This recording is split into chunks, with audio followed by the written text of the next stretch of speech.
We've been talking about ambivalence and how to empower the betrayed spouse. Today, shifting gears totally, and I don't know what to call this, so I've got like 4 titles for it. One is how to bridge the gap in recovery. I think number 2 is how to minimize disconnection in recovery. Number 3 is how to develop more intimacy in recovery. The 4th one is just, man, how do you get closer in recovery? How do you really, getting back to number 1, bridge the gap? And I was talking to someone the other day, and I kind of came upon a realization of what really can turbocharge recovery.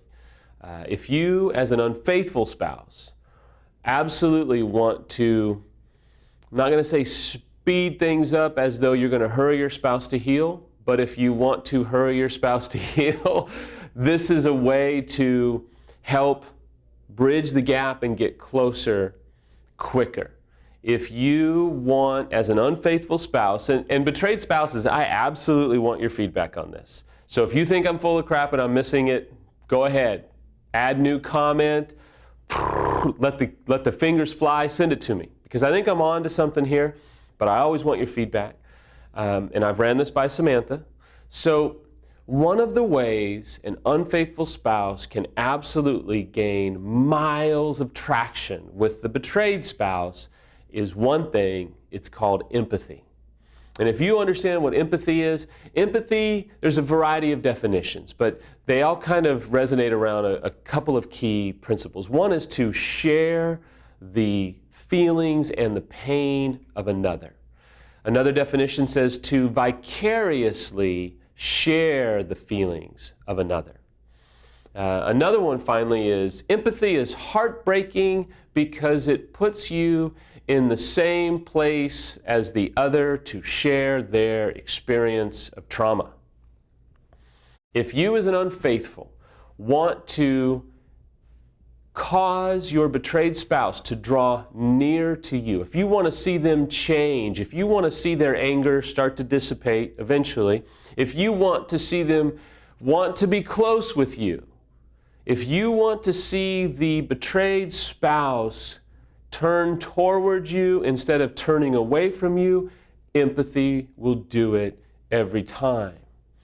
Early on, the betrayed spouse is going to say, well, yeah, you're just sorry you got caught. You're not sorry you did what you did. And that happens every day. And it's an understandable statement by the betrayed spouse.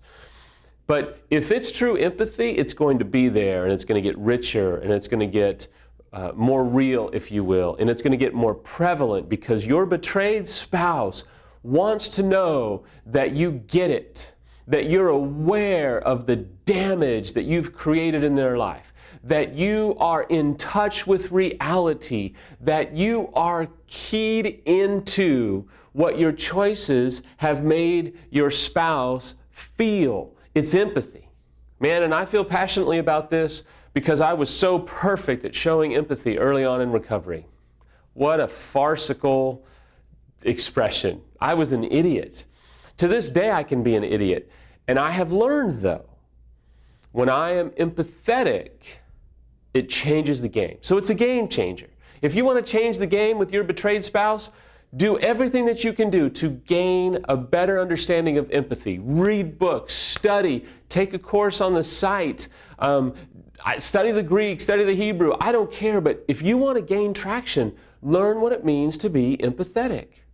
Here's how I, early on, showed empathy to Samantha, and it was the exact wrong way to do it. When she would cry or what have you, I would say, okay, you're struggling again. What's up? Let's talk. What do I need to own now? Or I would say, do we really need to go down this road again? Or I would say, okay, hold on, let me get my mind right. What do you want to ask me?